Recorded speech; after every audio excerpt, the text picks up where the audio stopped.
existentialists are great believers in free will, in that you have choice. But the free will has parameters, right? There are still things that you can't get away with. And one of them is, you fundamentally can't get away with being immoral. The structure of existence is set up, well, one of the things you might say, if you were thinking about it existentially, is immoral things are precisely those things that you can't get away with. That's why people have identified them as immoral, is that they will inevitably, the consequences of enacting them will inevitably be brought to bear on you, or on the people you love, or it'll snap back in some way. You know, and I see this in psychotherapy very often too.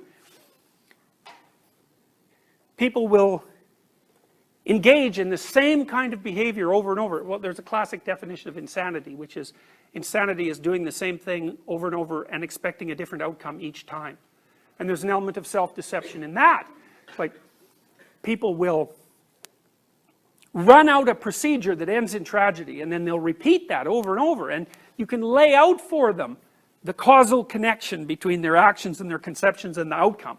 And they'll listen, but there's no change whatsoever in behavior, and so then they run through the routine again, and bang!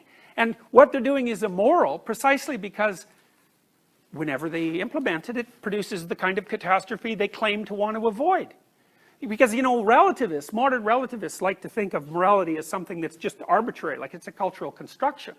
You know, and society 1 thinks that A is bad, and society 2 thinks that B is bad, and when you get right down to it, there's no commonality underneath all that.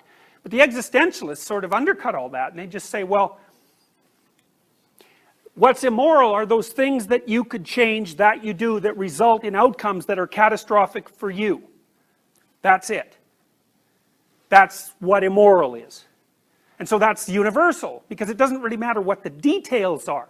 You know, like what you do that's immoral could be very much different than what you do. It might be temperamental. You know, we're each in our own playing field in a sense.